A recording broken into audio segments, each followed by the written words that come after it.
It's been a long, long time. Tonight we have a really special event for Juneteenth, which is a historic moment in our history that we will talk a little bit more about very shortly.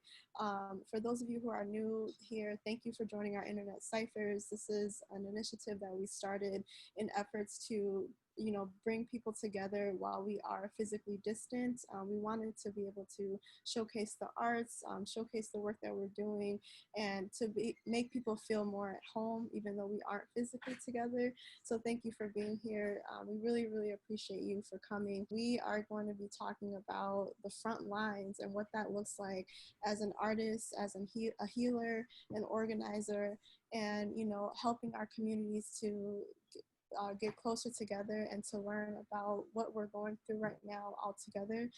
It has been a ride for a lot of us. We've all been struggling in various ways, but here at IMAN, we want you to know that we are with you, we see you, and we want you to be holistically well. We have been doing this work for over 20 years. We are trying our best to make sure that people can feel their whole selves in every space that they are. We have many different services at IMAN on 6th 3rd in California. For those of you who are new and do not know more about our work, we'll definitely drop the link to share more information. We do have a health center that you are more than welcome to join, and you are able to come and get any services that you need, from behavioral health services to mental health services, medical needs that you may have. We welcome you to come to that. Our organizing department has been doing a lot of work, giving away a lot of different necessities, food that people need during this time. In our arts and culture department, we've been doing a lot of work on the ground as well, by hosting these online events so that people are able to remain connected during this time. So we hope that you all are going to enjoy what we have to bring today. We are in an intimate space. InnerNet Cyphers have grown to be intimate, and we want to get people to learn more about the artists and the work that they're doing as healers, activists in their communities. Tonight we have some amazing artists whom are both on our artist roster: my brother Jecorey, 1200 Arthur, and then my sister Drea. I would love to invite you all to use the speaker view once they actually begin their pieces, just so you can get more engaged and feel like you're really there with them. And that is what we have for you today. I'm going to let them introduce themselves. Brother Jecorey is going to walk us through a little bit about what Juneteenth is and the history behind it. And then we're going to walk over to our sister Drea. So without further ado, an amazing artist, amazing person, brother Jecorey Author.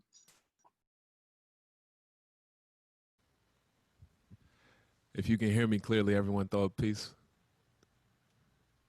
I'm glad to be here in this space. I always tell people here and beyond that IMAN is probably the model nonprofit of our country as far as just the work that you all do and the intention behind it. So I'm really glad to share this space with you. As she said, my name is Jecorey. I'm a professor here at our local HBCU, Simmons College of Kentucky, where I teach music. And newly in the fall, I'll be teaching in our social justice department. Juneteenth, for anyone who is unaware, is technically, to a certain extent, the true Independence Day of this country, because 4th of July, 1776, when the United States of America became free from Great Britain, we still had over 500,000 blacks in bondage, enslaved. So while America became free, we did not become free. And it wasn't until 1865, June 19th, months after the Emancipation Proclamation was signed and came into effect, that the last remaining group of enslaved Africans in Galveston, Texas, heard the news that slavery was abolished. It's important to recognize Juneteenth, not only because of that significance, but because of the struggle that we still fight to this day. So that's Juneteenth. We know that there are more black men incarcerated in this country than there are women incarcerated around the entire world.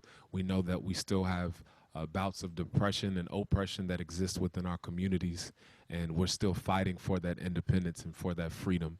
The neighborhood that I'm in right now in the west end of Louisville is predominantly black, and 18% of the land is owned by people who actually live here. So we still have a huge lack of ownership and wealth that we're fighting for every single day. So Juneteenth, to me, is a reminder every single year that we're still fighting for that freedom and fighting for that independence. Thank you, Jecorey. Can you walk us through a little bit of what you as an artist and activist are doing currently in your community to be able to aid people there? So as an artist, I would say the arts has been a healing mechanism for so many people here in our community, from working with our local BLM chapter to working with our students at the collegiate level to students at the public school level, and making sure they have an outlet to express what they are feeling right now. And all of the trauma kind of piles up on us. But we have been using art as a means of therapy, as a means of not really knowing what to do sometimes after we finish protesting in the streets and shouting and demanding for justice. We still have this art to give us a safe space. And it's very reflective of how art came to be and how the song came to be within this country, especially with Juneteenth in mind, because every genre from blues to jazz, rock and roll, R&B, hip hop was really rooted in the Negro spirituals that were sung on plantations while our ancestors worked. So the arts is really the same mechanism that it was back in the day, back in the 1600s and 1700s and 1800s. It's being utilized as a way to not only reflect the sorrow but give hope for tomorrow. Thank you so much. So you in particular, what have you been engaged in currently in the moment that's happening in Louisville? How have you been able to react to this?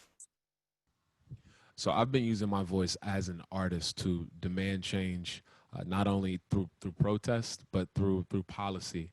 Right behind me, we have Breonna Taylor, who you all should be very much aware of. She was killed 3 months ago while sleeping in her bed because Louisville Metro Police Department busted into her home and executed a no-knock warrant that essentially took her life.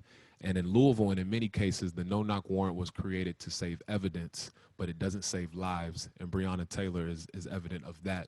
So we recently, last Thursday, passed something called Breonna's Law that bans no-knock warrants in the city of Louisville. It also makes it a requirement for them to wear their body cams because the officers who busted in her apartment conveniently enough did not have their body cams on. So it's a kind of a multi-dimensional law that we got passed, and as an artist, I've been using my voice and mobilizing people to get behind that and push that policy forward.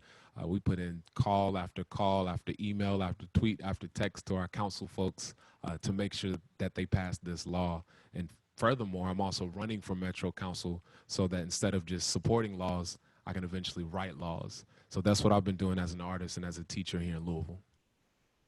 Yeah, thank you so much, Jecorey. You're so inspiring for all of us. I really, really pray.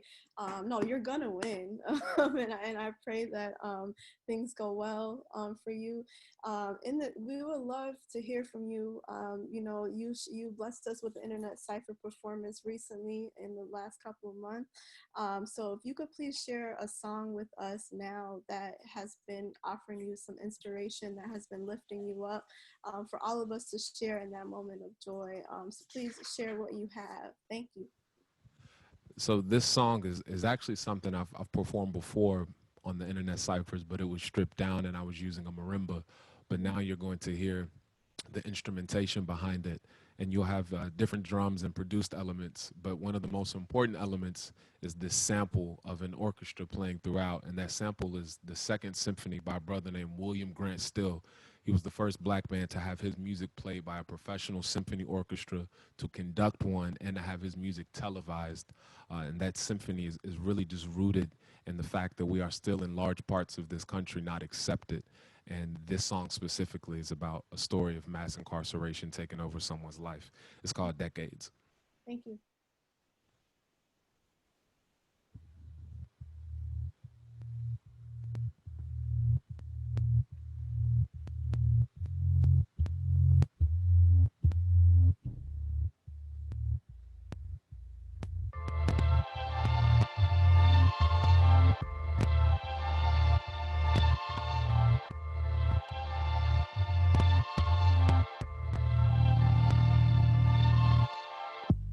Systematic imprisonment. We make up the percentages. If I'm in the pen, 9 out of 10. Chance that I'm going back again. I saw classmates locked up. I saw family locked up. It made my cousin stronger. He got out, I stocked up. But when they shot, I blocked up. I could have been with him. When snakes open traps, watch out for the venom. 40 in my denim. Please don't walk up sketchy. If you cross the line, then our draw's getting messy. But he didn't listen. He was on a mission. He didn't complete it. Instead, he got defeated. But now I'm at my trial. The judge out to get me. The jury out to get me. They gon' give me 50. They gon' take my life. I might lose my life. I might lose my kids. I might lose my wife. Push me to the edge. All my friends are dead. My son and daughter hate me. I'm hanging on a thread. It's like all my family left, and I'm contemplating death. But the judge slammed his gavel, and I almost lost my breath. I claim self-defense, but because I'm black, they gave me manslaughter, 14 years max. I claim self-defense, but because I'm black, they gave me 25. I'll never get that back. My guilt, his pain. My hurt, his shame. I tried, but what's the mother to do when the streets come calling? I hope he knows I always loved him. I always did. And I'm sorry the world never saw him. That poem was by the world-renowned Hannah Drake, a modern-day Maya Angelou. But now I just got out, lost all of my clout. At my mama's house, sleeping on this couch, trying to get a job. For felons, it's so hard, and they hear I have a charge. They throw away my card, but how can I reform unless I get reborn? And even if I do, my spirit is torn. Reincarceration, no reincarnation. I'm out here living poor in the world's richest nation. Not working and I'm hurting, it wasn't worth the murking. Plus the man I got some brothers and they searching, trying to get revenge, trying to get me back. Then my OG hit my line and said he got that pack. So now I'm back up in the streets. Had to go cop me a piece. Ma found out that I trapped. She put me out there and called the police. So I gotta hustle for a living. Send a couple bands to my children. I'ma stack it up to the ceiling. The neighborhood hero was a villain. I ain't seen my son in a decade, but look what flipping these drugs got. My goons ain't never took selfies. All they ever had was some mugshots. I thought I was the man, but I know it now. Why I save up, I can blow it now. So I'll picture my daughter in a prom gown. Then the fact that I missed it slowed me down. My kids, my wife, my life, all taken from me overnight. I destroyed my family from the choices I made, and destroyed other families from the poison I made.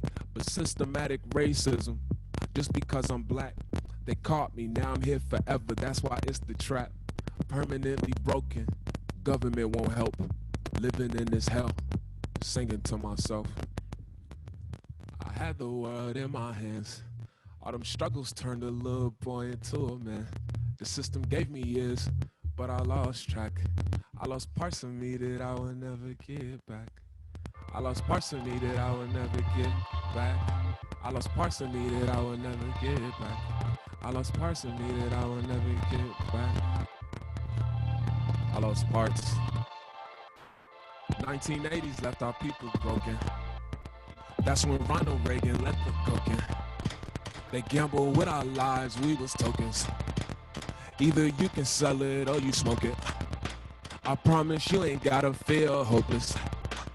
We can't let the poison break our focus. I'ma serve my people like I'm Moses. Make it disappear, hocus pocus. If you ain't seen your fam in a while, please keep your head up for the trial. I know that the system does its foul. Think we animals in a while, but how we in the land of the free?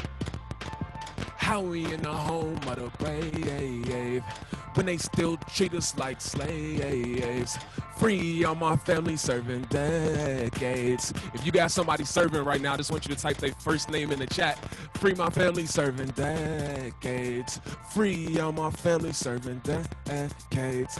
Free all my family serving decades. That song was called Decades.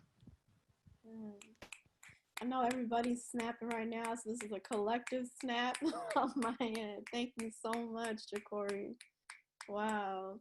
People have been dropping names in the chat, so we're lifting these people up. Sister Diana, Jama, Marcus, Jamal, Kiki, Levy, Muhammad, Mahmoud, Imam Jamil, all of these amazing people. We pray that they are able to be freed as soon as possible. Oh, thank you so much, Jecorey. So I want to turn it over to our dear sister Drea, who, if you all haven't heard this sister sing, I'm just saying right now, get your napkins, get your tissues, because it's about to be a moment in a minute. So she is a lovely, amazing person, soulful singer. I don't want to take any more away from her. I will let her introduce herself fully. I'm going to turn it over to Sister Drea. Peace and love, everybody. If you can hear me, can you just touch your heart? Yay. I'm so happy to be here with you all. Jecorey, that was amazing. I was over here like singing with you. Hey, hey, hey. Hey, you gotta send me that. Yeah. So my name is Drea Denor. I am a full-time artist. I am a mother of 5 amazing children. And I also have I'm here in my food pantry. It's called Feed Buffalo. It is Western New York's first food pantry where we only give away healthy food. So the food is locally sourced. It is mostly organic, and it is halal.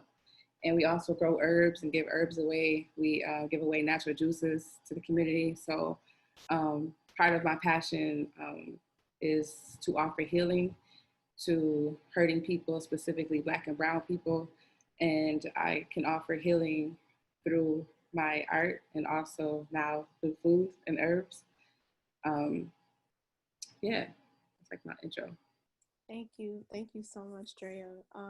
So can you talk to us a little bit about what's happening currently in Buffalo and how you're using your voice and your activism, your food pantry as a way to offer service to the community and to your family and to your friends?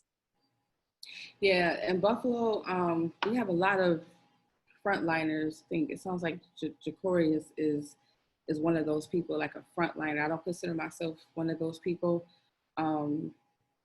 but the way that I'm helping and doing my part, it's weird because my food pantry has become like a healing space for people. So a lot of the activists that are on the front line, they come here, we close the door, and we talk, we pray, we heal. Like, I'm calling them like, did you eat today? Did you drink today? Did you pray today? What do you need? A lot of activists many activists, most of them are so selfless and so giving and always serving other people that many of them don't sleep at night because they're up trying to think about their next 7 moves, and they forget to eat. They're trying to, make sure everybody else is good, but they're not good. So without me making any announcements or anything, just this, I can't even tell you how many meetings have happened just in the last week alone. People just come in and just pouring their heart out. And I'm just grateful to be able to offer a sacred healing space for people. Within the last 2 weeks, I've been working on getting Carrio's law passed. Carrio Horn is a former Buffalo police officer that served without any suspensions or citations for just under 20 years. And there was a gentleman by the name of Neil Mack who was being arrested. 18 cops showed up on the scene. She was one of them. When she arrived, he was being beaten brutally. And then all the cops kind of moved out of the house and took him outside. At some point, he was handcuffed. And then an officer proceeded to choke Neil Mack. Carrio Horn she risked everything and grabbed his arm off of Neil Mack, and Neil Mack lives today. He breathes today because of that single act of a Black woman 14 years ago, before it was a policy, before it was a trend. She risked everything. My heart is very close to her because she has 5 children, in the beginning, when this happened 14 years ago, I was around for some fundraisers. There's a documentary that's being worked on. We did a lot of work behind the scenes, and then I kind of like fell off, and then we would come back. But recently, within these last 2 weeks since George Floyd was murdered, I needed somewhere to put my rage. I needed somewhere to put my pain immediately. And so I remembered, I thought about Cario, and we have a Black mayor, we have a Black police commissioner here, and they're doing nothing for her. They made sure she got fired, and they made sure she did not get her pension. I didn't mention that when she took when she undid the chokehold, that officer punched her in the face so hard that she had to have reconstructive surgery like on her face. She still suffers from migraines today because of that. But they lied on her. They dragged her through the mud. And because of that, they built this whole conspiracy against her. And she has been suffering and fighting very diligently for the last 14 years. So in light of very recent events, because she stood up, I made a Facebook post, and I'm just like, we need a law passed to protect those officers who do want to stand up and who do want to speak out against what's happening. And we need a law that kind of like obligates them to do that. And I think it should be called Cario's Law, not knowing that she had already created something called Cario's Law and proposed it in 2016, but she just didn't have national attention like she does now. So I joined a very diligent group of people who are mobilizing to get that law passed. And within a week, we created a website, we created social media. So I joined her communications team, and I just didn't understand how important even that is in activism, just controlling your own narrative, you know, making sure that you put out the story that you know is the truth and that you want to be told. So that is kind of my role. And it hasn't even been a week yet, and we've done CNN twice, Inside Edition, CBS Morning News. We did the breakfast show yesterday, and today alone, her GoFundMe raised $50,000 today alone from all of those communication sites that we created. It is just amazing. Like, yeah, I'm just learning a lot. Like, I want to just be careful. I just don't want to take care away from anything anybody else is doing in my city, because there's a lot of people that are working so hard. They have been organizing, protesting. I do also want to mention another young lady named Deanna Davis in our city. She was shot 8 times by police at a protest on the street called Bailey Avenue here. And there were like a whole bunch of cops and like military police out there, and they shot into her vehicle 8 times. She went to the hospital overnight, and they put her in a holding center the next day and gave her Tylenol. So there are many people who are literally laying in front of the holding center in Niagara Square, and have been doing so for the past week. So I decided to like organize a protest that I'm doing tomorrow, actually, because I just think it's time for artists to lift our voices and to speak up against what is happening. So yeah. Thank you so much, Drea. So I know that all of these topics are extremely heavy, and they can be triggering for some people. And that's, what this space is for. We want to be able to uplift the artists and allow them to share with us moments of healing. And then for us to give them the same energy back, because they also are going through a lot. So before Drea hops in and sings, I will just let you all know we are going to have a moment for a few questions right afterwards. But before that, if we could all just take a collective breath together, and then we will allow, we'll go into Drea inshallah. So Bismillah.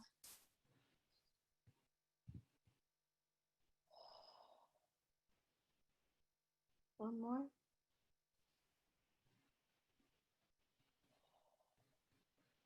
Okay. Bismillah. Drea, take us away, please.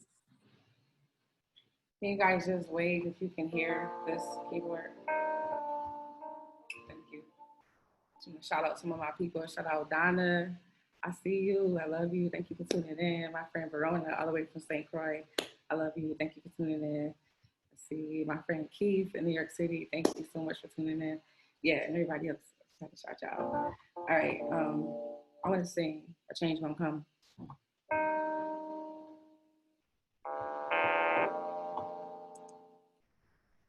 Forgive me if this song is not the best. I was born by the river in a little old tent, you know, just like the river I've been running ever since. It's been a long time coming, but I know a change gonna come. Ooh, yes it will. Said it's been too hard living, and I'm afraid to die. I don't know what's out there, yeah. Oh, God beyond the sky. It's been a long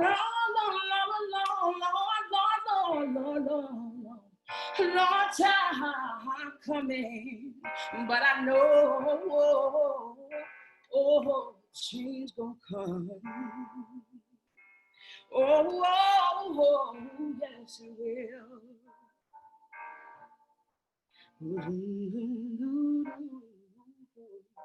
See, I go to my brother. Ooh. And I say, brother, help me please.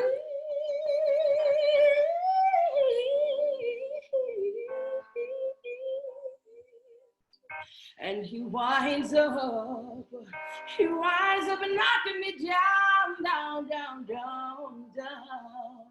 Oh, back down on my knees. And there were times when I thought that I would last for long. Now we know we're able, thank God, to carry on. It's been a long time coming, but I know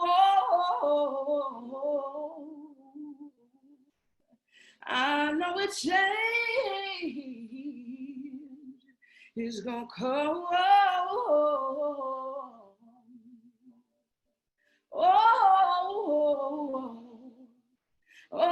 Oh, yes it will.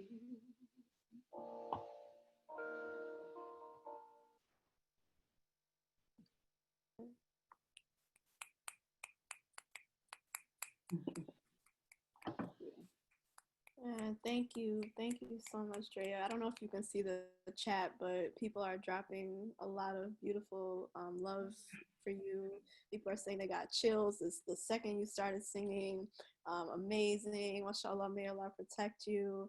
Man, that, subhanAllah, I think that song is something that we all need right now. And I'm really grateful that you chose that song. So we do have a few moments for a few questions. If anyone wants to raise their hand, you can use the chat function to raise your hand, or the participant function, or you could just raise it in real life if you would like. So we'll give a moment to see if anybody has a question for either Drea or for Jecorey.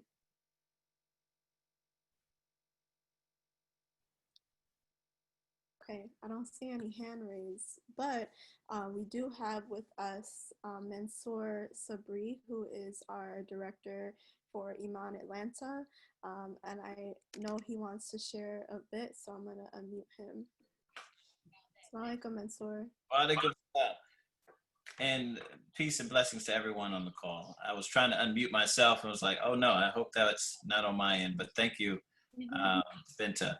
And just echoing that, I mean, that was moving, that was powerful, and I couldn't but help to think that we are the answers to our ancestors' prayers. And when we're thinking about really the work that Jecorey, my sister there, Drea, what you guys are doing, you are the answer.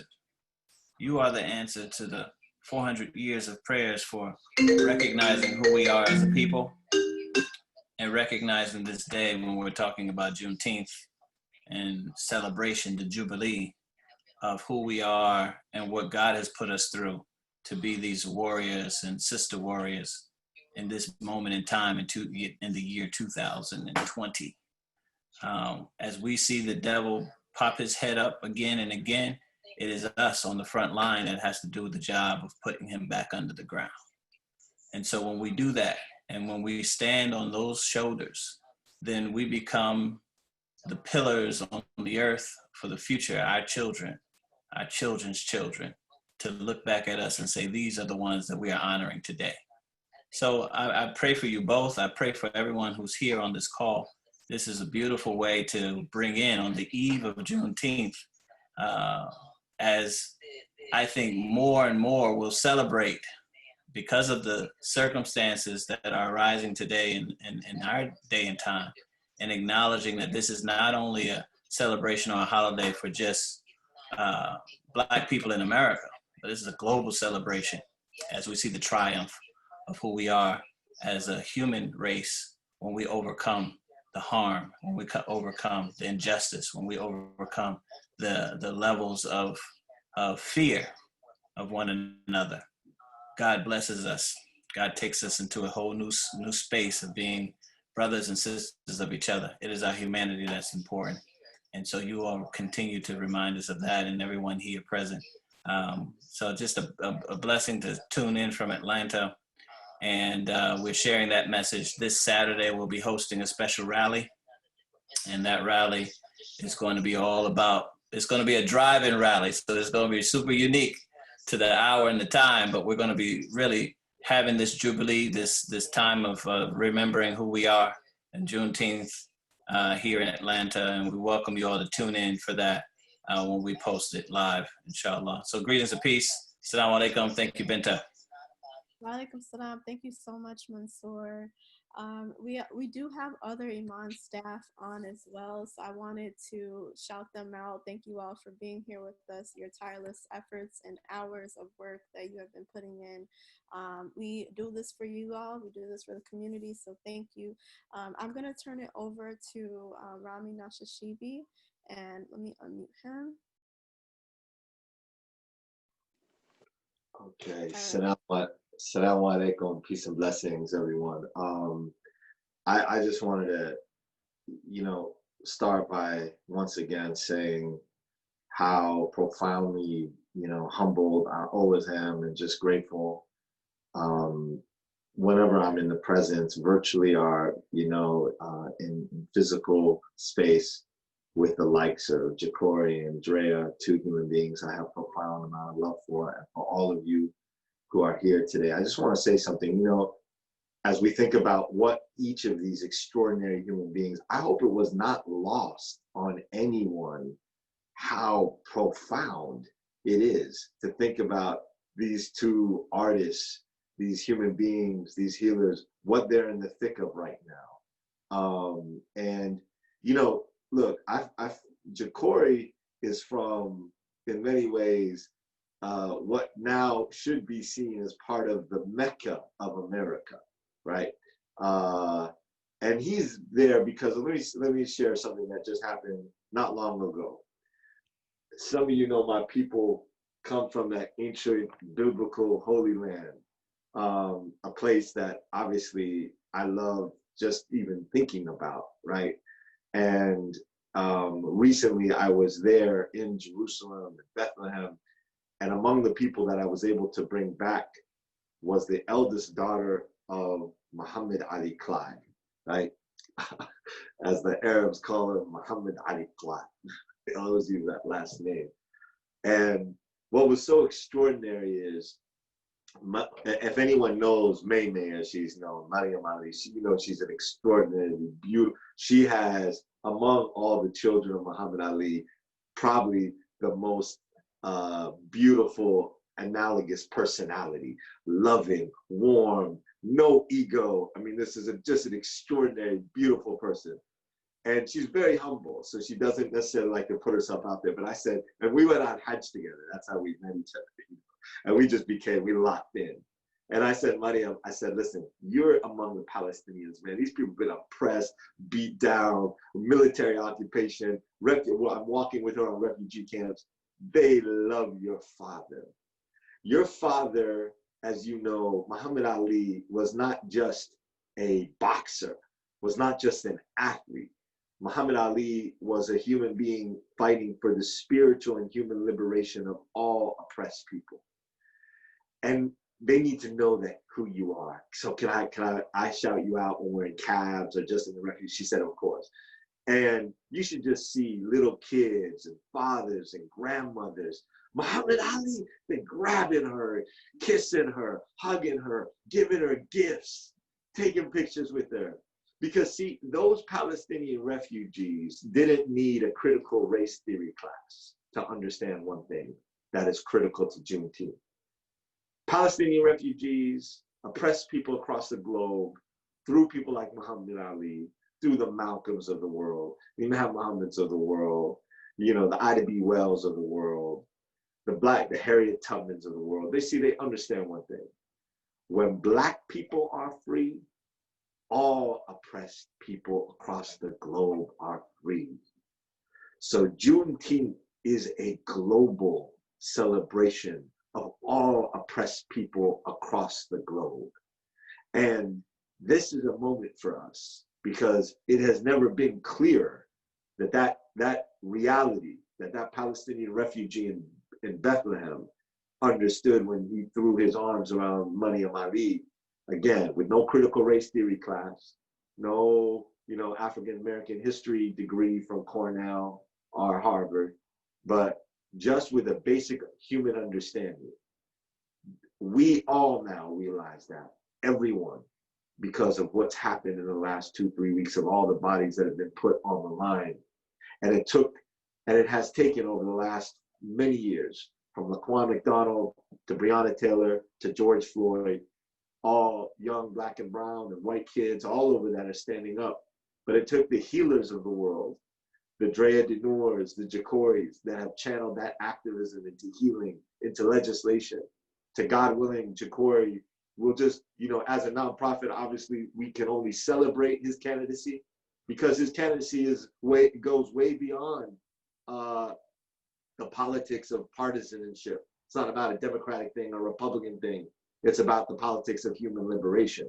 And so we must see Jecorey elected if we value human liberation, because it's the Jecoreys of the world to get elected to major offices from the Meccas of America, the Louisvilles of America, the very mud that crafted the Muhammad Alis that went on to touch the globe, right? To see a young brother like this that has a spiritual understanding of all of our traditions, Muslim tradition, Christian tradition, indigenous tradition, emerge as the youngest, dopest, rawest, freshest councilman in Louisville's history. That's a victory that the Palestinian refugee in Bethlehem could take and celebrate, even amidst his or her own oppression. And when Drea Denor passes her piece of legislation in the state legislature, Clarios, and it's not just her work, but know, as humble and as she is, that if it wasn't for Drea Denor in Buffalo, feeding, nurturing, putting our arms around people, letting them know, there would not be this push right now. There would not be this push. And so their law, she didn't go into it, but their law would make it illegal. And the New York Times is writing about it for any cops to stand by and watch another cop do what they did to George Floyd. Think about what that means for legislators across the country. So for any of us who are still deluded or confused about the role of artists and activists and organizers at IMAN, we've always said we never believe in the confinement, the compartmentalization of any of those things, that they're all linked. And if you've ever been deluded by that, if you've never studied the Black arts movement, if you never studied that history, you're seeing that history right now. And you're seeing it among the Drea, the Noors, and the Jecoreys of the world. And so I just want to lift them up, celebrate them. They know this personally. I love them both intensely, but I'm saying it publicly. And I just want to thank all of you all in this moment. This is a profound moment. And thank you all for being here with us. Peace and blessings. Assalamu alaikum. Assalamu alaikum, everybody. Have a great night. Thank you for joining us.